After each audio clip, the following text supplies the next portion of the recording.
Antes de leer Juan, el Evangelio de Jesús según Juan, me gustaría que me acompañen al Salmo 22.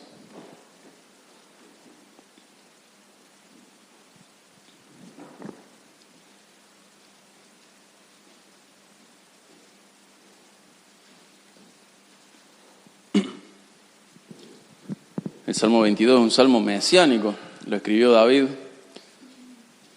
pero veamos cuánto está viviendo Jesús de esto y cuánto va a vivir en lo que vamos a leer hoy.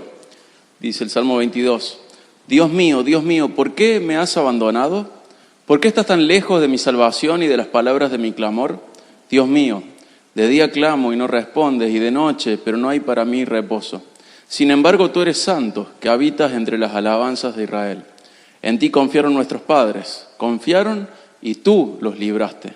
A ti clamaron y fueron librados. En ti confiaron y no fueron decepcionados. Pero yo soy gusano y no hombre, oprobio de los hombres y despreciado del pueblo. Todos los que me ven de mí se burlan, hacen muecas con los labios, menean la cabeza diciendo, que se encomiende el Señor, que Él lo libre, que Él lo rescate, puesto que en Él se deleita. Porque tú me sacaste del seno materno, me hiciste confiar estando a los pechos de mi madre. A ti fui entregado desde mi nacimiento. Desde el vientre de mi madre, tú eres mi Dios. No estés lejos de mí, porque la angustia está cerca. Pues no hay quien me ayude, no hay nadie que ayude. Muchos toros me han rodeado, toros fuertes de Basán me han cercado. Ávidos abren su boca contra mí, como un león que despedaza y ruge. Soy derramado como agua, y todos mis huesos están descoyuntados. Mi corazón es como cera, se derrite en medio de mis entrañas. Como un tiesto se ha secado mi vigor, y la lengua se me pega al paladar. Me has puesto en el polvo de la muerte, porque perros me han rodeado, me han cercado cuadrilla de malhechores, me horadaron las manos y los pies. Puedo contar todos mis huesos, ellos me miran, me observan. Se reparten entre sí mis vestidos y sobre mi ropa echan suertes. Pero tú, oh Señor, no estés lejos. Fuerza mía, apresúrate a socorrerme. Libra mi alma de la espada, mi única vida de las garras del perro. Sálvame de la boca del león y de los cuernos de los búfalos, respóndeme. Hablaré de tu nombre a mis hermanos, en medio de la congregación te alabaré. Los que temen al Señor, alábenlo. Descendencia toda de Jacob, glorifíquenlo, témanlo, descendencia toda de Israel. Porque Él no ha despreciado ni aborrecido la aflicción del angustiado, ni se ha escondido su rostro, sino que cuando clamó al Señor, lo escuchó. De ti viene mi alabanza en la congregación. Mis votos cumpliré delante de los que le temen. Los pobres comerán y se saciarán. Los que buscan al Señor lo alabarán. Viva para siempre el corazón de ustedes. Todos los términos de la tierra se acordarán y se volverán al Señor. Y todas las familias de las naciones adorarán delante de ti, porque del Señor es el reino, y Él gobierna las naciones. Todos los grandes de la tierra comerán y adorarán. Se postrarán ante Él todos los que descienden al polvo, aun aquel que no puede conservar viva su alma. La posteridad le servirá, esto se dirá del Señor hasta la generación venidera. Vendrán y anunciarán su justicia a un pueblo por nacer. Anunciarán que Él ha hecho esto.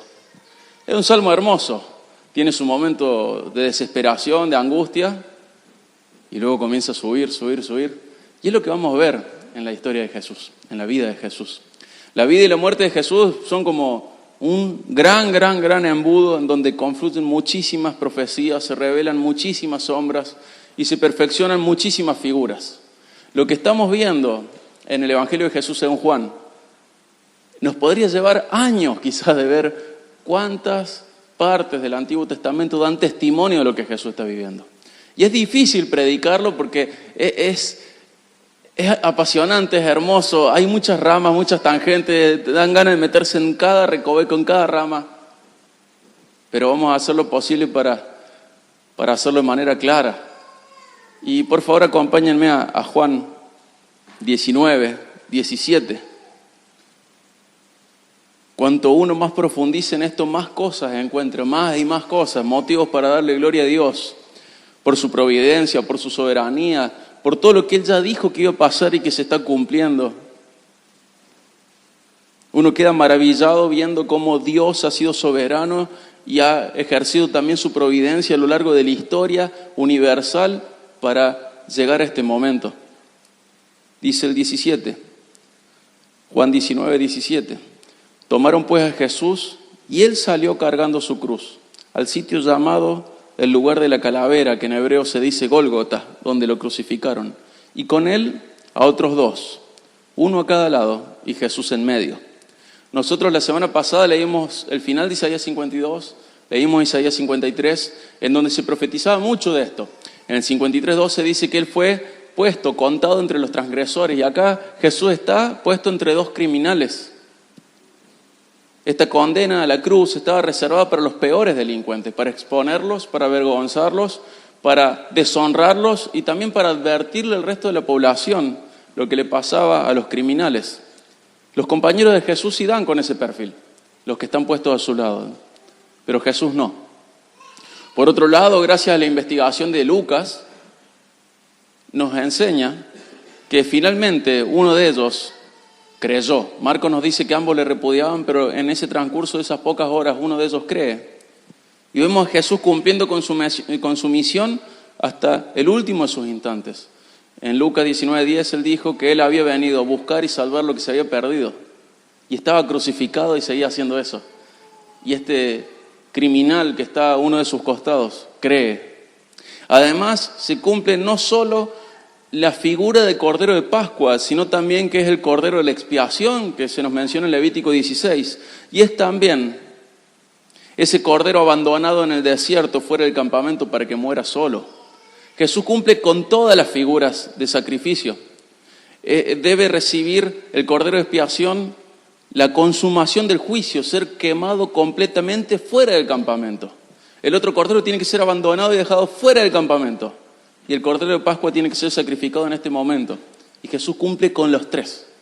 El Cordero de la expiación, el otro Cordero que quedaba abandonado y el Cordero de Pascua. Jesús cumple con todo. No es solo el Cordero de Pascua, cumple con todo. Cada vez que leemos el Evangelio vemos cómo Jesús cumple. Vemos cómo brilla esto que Él dijo de sí mismo, que las Escrituras daban testimonio de Él. Tendríamos que hacer un estudio levítico y nos quedaríamos cortos, pero maravillados de la cantidad de cosas que se cumplen en Él. Y tenemos que saber y recordar que sabemos mucho de la crucifixión por lo que hemos leído y aprendido a lo largo de los años, por ser cristianos. Sabemos que era una muerte horrible que buscaba avergonzar y torturar al crucificado, que muriera lenta, dolorosamente, finalmente por asfixia. Sabemos mucho. Y por todo lo que sabemos necesitamos cuidar nuestros corazones de naturalizar esto y ser insensibles a este cuadro. No deberíamos nunca ser insensibles a la crucifixión de ninguna manera, ni intelectualmente, ni emocionalmente, ni sobre todo espiritualmente. Estamos viendo el cuadro del cual depende nuestra eternidad. Estamos viendo a Jesús cumpliendo con su misión y con todo lo que se profetizó de Él a la perfección. Estamos viendo al Hijo de Dios derramar su vida. Y dice Juan 19:19, que Pilato también escribió un letrero y lo puso sobre la cruz. Y estaba escrito, Jesús el Nazareno, el Rey de los judíos. Entonces muchos judíos leyeron esta inscripción porque el lugar donde Jesús fue crucificado quedaba cerca de la ciudad y estaba escrita en hebreo, en latín y en griego. Y la costumbre de esa época era ponerle un cartel que se colgaba en el cuello de los reos, de los condenados, una tabla que enunciaba sus crímenes, por qué la gente era crucificada. Les hacían cargar con eso, atravesar ese camino entre el pretorio y esa residencia y el Gólgota, y ellos cargaban en su cuello esa tabla que decía que era lo que había hecho esa persona. Pero en el caso de Jesús se pone sobre la cruz. De esta manera, sin saberlo, Pilato hace una declaración casi universal de la realeza de Jesús. Aparentemente él pone ese título para responder a la picardía de los dirigentes judíos que lo incitaron Y para dejar claro que no encontró ningún delito en Jesús. No lo acusa de nada Pilato. Pone, este es el rey de los judíos. Y lo pone en los idiomas más representativos de la región y del mundo conocido en ese momento. En hebreo, en latín y en griego. En el de los de Judea, en el de los del imperio y en el lenguaje universal del momento, el griego.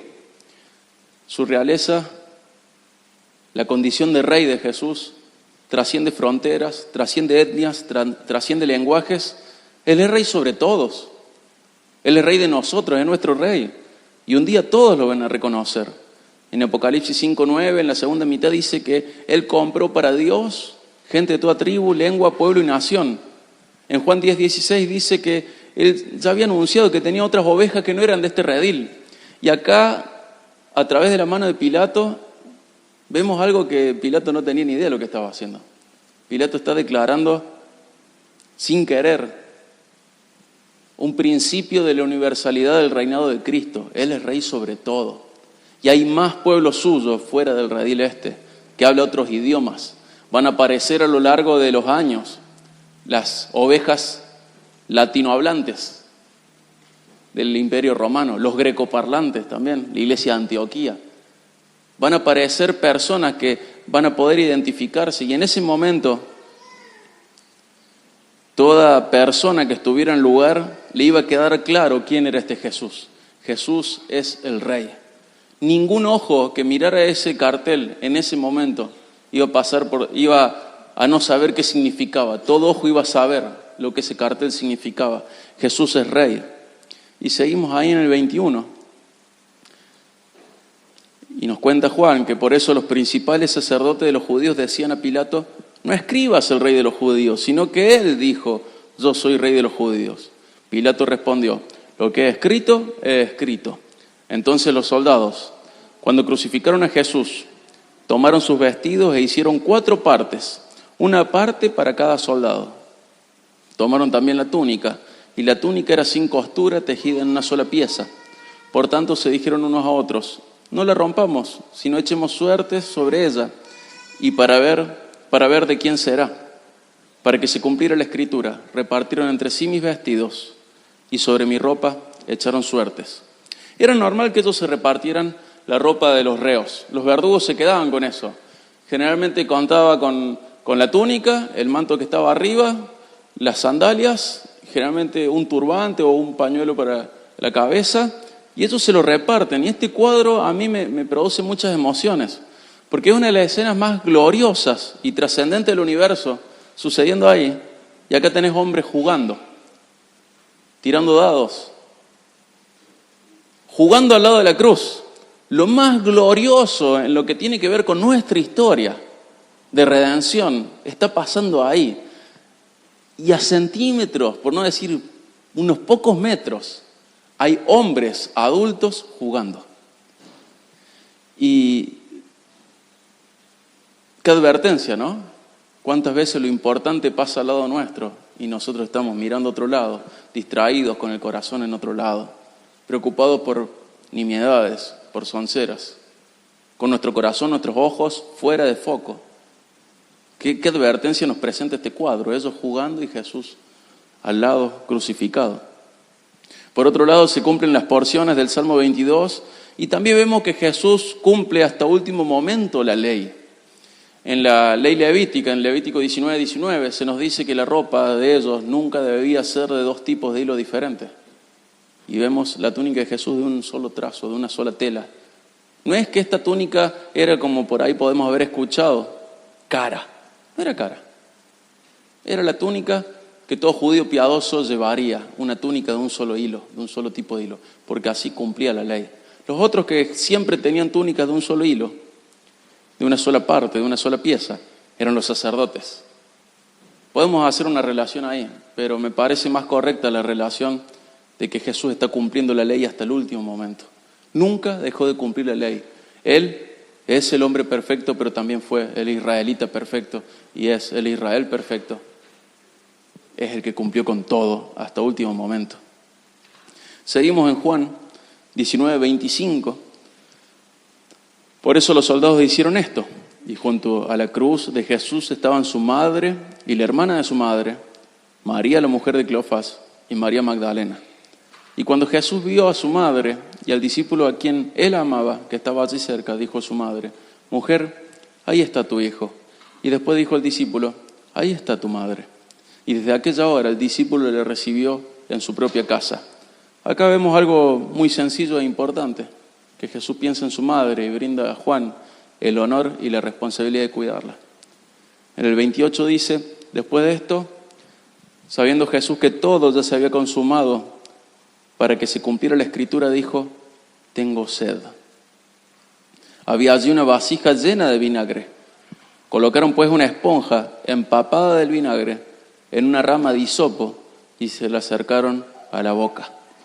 Tenemos que saber que acá le dan vinagre, que es diferente a otro que se menciona en los sinópticos. Era normal que las mujeres nobles de Jerusalén, las mujeres prominentes, dieran en este camino vino con hiel y con mirra a los reos, a los condenados, para que su conciencia quedara afectada. Era narcótica esa bebida. Y Jesús rechaza eso. Jesús rechaza esto que le van ofreciendo en el camino. Pero lo que le ofrecen ahora, dice ahí la Biblia, vinagre, es vino de mala calidad, vino barato, vino diluido, vino que podían tener fácilmente los soldados, vino muy, muy barato. Y se lo dan en una rama de hisopo. Y el hisopo es un arbusto chiquito, así que sabemos que Jesús no estaba colgado muy alto, quizás su cabeza habrá estado a una altura de 3 metros. Pero ahí empapan una esponja y se lo acercan para calmar un poco su sed. Y Juan ve en esta situación el cumplimiento del Salmo 69. En el Salmo 69, 20 al 21, dice: la afrenta ha quebrantado mi corazón y estoy enfermo. En otra traducción dice: estoy desesperado. Esperé compasión, pero no la hubo. Busqué consoladores, pero no los hallé. Y por comida me dieron hiel, y para mi sed me dieron a beber vinagre. Y sabemos quién es el que está colgado, ¿no? Y la humillación no frena ni un segundo. Sabemos quién es aquel que está colgado en este momento. Es el Hijo de Dios, es el Rey de Reyes, el Señor de Señores. Es Dios mismo, es el Alfa y el Omega, el Todopoderoso. El que era, el que es y el que sigue siendo y va a seguir siendo. Él está con sed. Y Él, en este momento, ni siquiera cuenta con agua. Todo al extremo, hasta lo más bajo de la humillación. Todo, cumpliendo todo. No hay cuadro que Jesús no cumpla. Y ya sabemos cuál es el propósito de todo esto, ¿no? Y en el 30 dice: entonces Jesús,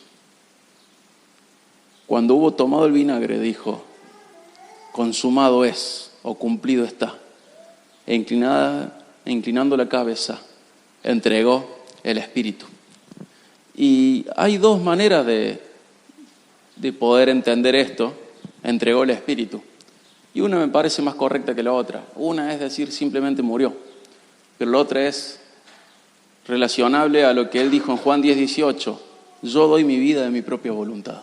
Él se entrega, Él vuelca su vida, Él derrama su vida, Él le entrega su espíritu. Y su gran grito, o su palabra en ese momento, gran por la calidad de la palabra, ese famoso tetelestai, ese consumado es, ese cumplido está, no es la exclamación de algo que simplemente terminó. Terminó. En este caso es una declaración de victoria. Llegué, terminé, cumplí. ¿Con qué cumplió? Con la obra que el Padre le había dado. La obra de redención está completa. El plan de Dios para nosotros no está completo. Falta el Espíritu Santo llegando a la iglesia, ¿no? Pero la obra de redención ya está completa. Y él dice: llegué, Padre. En Juan 17:4, él había dicho: habiendo terminado la obra que me diste, eso está consumado, eso está completo. Si este cuadro no nos produce nada, ¿qué nos podría producir algo? Si este cuadro no nos lleva a ver a Cristo y glorificarle y honrarle y alabarle, ¿qué nos podría producir algo? Él acaba de exclamar con victoria, victoriosamente, está terminado. El plan de redención, la obra que el Padre me dio, mi ministerio en la tierra, está completo. He llegado. No es una exclamación de derrota, no es una exclamación de, al fin, sino una exclamación de, llegué, terminé, está completo. Lo que el Padre me dio para que yo haga, lo he completado, está terminado. El trabajo de Jesús en la tierra ha concluido. ¿Y cómo podríamos hacer nosotros para que esto impacte más fuertemente en nuestras vidas? Porque todos los que estamos acá tenemos años de escuchar esto. Ya lo conocemos, ya lo sabemos. Y ese es el gran riesgo que aparece en nuestros corazones, naturalizar esto.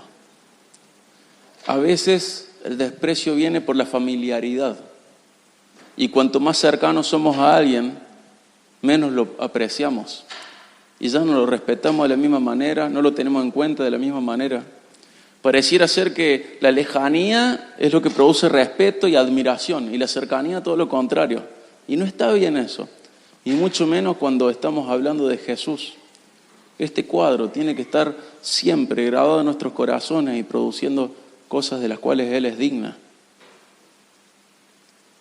Él es digno de ser glorificado por lo que acaba de hacer. Lo hizo en la cruz hace 2000 años. Pero lo acabamos de leer. Él es digno de que con esto nosotros no tengamos ningún reparo en brindar nuestras vidas a favor suyo, a favor de su reino. Que no tengamos ninguna excusa, ni ningún amor, ni ninguna devoción, ni ninguna lealtad que pelee contra Él y gane. Sino que nuestro Rey es digno de toda devoción, de toda lealtad, sin excusas, sin reparos, sin límites. ¿Cuánto vale para nosotros lo que Cristo ha hecho en la cruz? ¿Cuánto vale esa vida perfecta? ¿Cuánto vale su abandono afuera del campamento, su desprotección, su carga del pecado?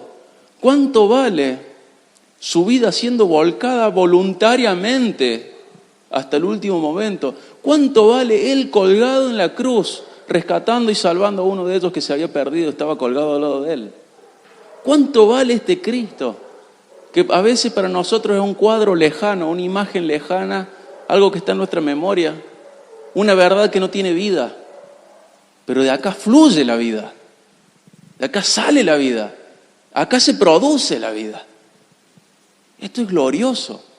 Jesús ha completado con todo lo que podía, debía y nosotros necesitábamos que fuera hecho. No hay nada más para agregar. Todo lo suple Él. No hay nada más que falte. Sabemos que el Señor va a ampliar su obra y nos va a regalar al Espíritu Santo. Pero hasta acá todo está cumplido. ¿Cómo debería ser nuestra vida si todos los días recordáramos esto? A veces nos queda una imagen tan lejana como una foto de la que ya nos estamos olvidando de los detalles. Y esto produce una religión fría, apática, mediocre, superficial, que cuida solamente las formas. Pero esto tiene que producir pasión, tiene que producir entrega, tiene que producir amor, devoción, lealtad, tiene que producir gozo. Está cumplido. El Señor hizo lo que yo necesitaba que sea hecho para que Él me cuente dentro de su familia. El Señor hizo lo que yo necesitaba. Lo hizo, ya está. La obra perfecta está cumplida, terminada, completa. Y por otro lado, al principio de lo que leímos hoy, hay un detalle que a nosotros, por nuestra cultura, se nos pasa por alto. En el versículo 17, dice que Él salió cargando su cruz. Y hay algo muy loco, que en su providencia, en su soberanía, el Señor permitió e hizo. Exactamente en la misma fecha. Coincidiendo, ¿en qué fecha estamos en este calendario, en este cuadro? ¿Se acuerdan? Estamos en la Pascua. Entonces, muchos años antes. Hay una Pascua, ¿se acuerdan? La de Éxodo 12, saliendo de Egipto. Pero en la misma fecha, 17 siglos antes de lo que Jesús está viviendo, en el mismo día del mismo mes, justo en la misma fecha, o sea, coincidente, la primera Pascua, coincide el sacrificio de Cristo, pero 17 siglos antes de lo de Cristo, en la misma fecha, en el mismo día del mismo mes, hay otra escena, que está en Génesis 22:6, donde dice que tomó Abraham la leña del holocausto y la puso sobre Isaac su hijo, y tomó en su mano el fuego y el cuchillo, y los dos iban juntos.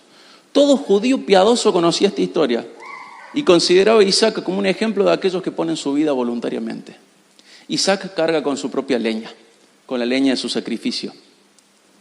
Todo judío sabía, incluso la iglesia primitiva hacía esta relación. Nosotros no, la hemos perdido de vista. Crisóstomo habló de esto, pero muchos judíos hablaron de Isaac como aquel que cargaba voluntariamente lo necesario para su propio sacrificio. Y es la misma fecha, el mismo día del mismo mes, la misma fecha, 17 siglos antes.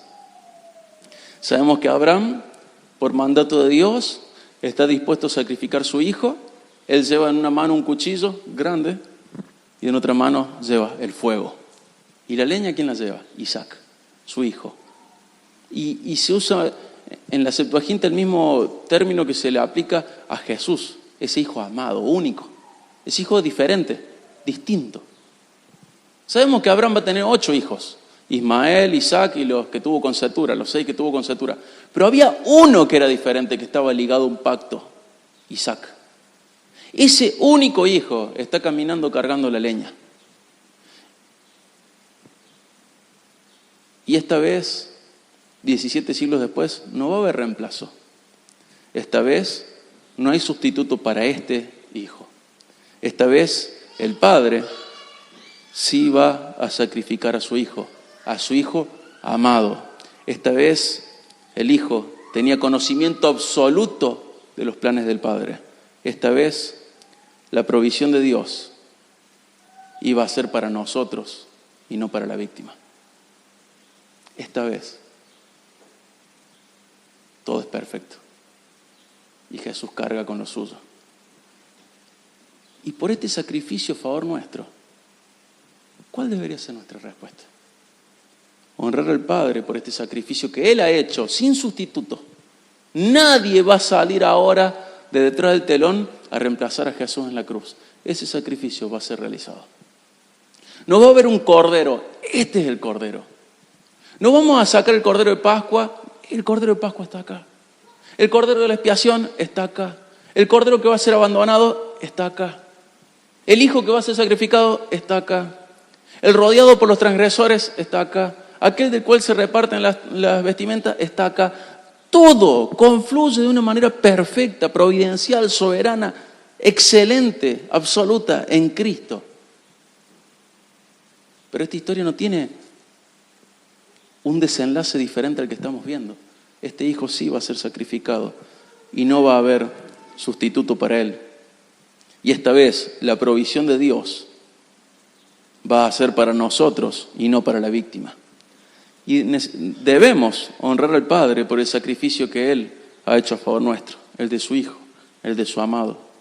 Tenemos que honrar al Hijo por expresar el amor de Dios Padre hacia nosotros de la manera más inimaginable y absoluta. Honremos a nuestro Dios por haber otorgado a través de la obra, de esta obra, nos otorgó la condición de ser hijos suyos. Y cuando preparaba este mensaje, se me hizo muy largo. Y lo empecé a fraccionar. Y se me hizo lo mismo, más largo, porque cada fracción era más larga. Y pensaba, ¿cómo no frenar y ver esta escena lo mejor posible? ¿Cómo no frenar y admirar a Cristo acá? ¿Cómo no intentar pensar en todo lo que Jesús estuvo pensando en ese momento? Recordando salmos, seguramente menciona varios. Él vio cuando Abraham sacrificaba a Isaac. Iba a sacrificar a Isaac. Él vio seguramente la alegría de Abraham al ver ese cordero enroscado en esa planta. Él debe haber mandado, o junto al Padre, habrán mandado el ángel que le dice a Abraham que no lo haga. Hay mucho de esa escena que no sabemos, pero sí sabemos que Jesús estuvo a lo largo de toda la Biblia. Nada de esto le está pasando y Él no sabe lo que está pasando. Él estuvo en el Génesis, Él es el creador. Él estuvo en cada momento y Él sí sabía cada cosa que era sombra, figura, profecía de su vida. Él sabía todo. Y verlo a Jesús cumpliendo con cada cosa, sabiendo lo que iba a pasar, esperando este sacrificio suyo propio, preparándose para sentir estas cosas, su corazón volcado, su vida derramada. Y Él sabía que iba a pasar. No es que Él enfrenta a la cruz sabiendo, a ver qué va a pasar, a ver cuánto voy a durar, a ver con qué sombras voy a cumplir, con esta y con esta. No, con todas. Todo confluye de manera perfecta. Hasta las figuras que pasamos por alto nosotros, que no conocemos porque no es nuestra cultura. Todo confluye de manera perfecta en Jesús. Y gracias a esto se nos otorga la condición de hijos. Y pensaba, cuando terminaba esto, en 1 Juan 3:1, al principio, miren cuán gran amor nos ha otorgado el Padre, que seamos llamados hijos de Dios. Y eso somos, gracias a lo que Cristo hizo durante toda su vida, durante toda su existencia que es infinita. Somos hijos suyos. Honremos al Padre por lo que ha hecho a favor nuestro. Honremos al Hijo por lo que ha hecho a favor nuestro. Vivamos en el poder del Espíritu Santo, por la condición gloriosa que nos ha regalado a través de esto. Somos hijos suyos. De tal manera que, como dice Hebreos, Jesús no se avergüenza de llamarnos hermanos. De tal manera de que el Padre nos ha hecho sus hijos y coherederos con Cristo. ¿Sí? Vamos a orar para finalizar.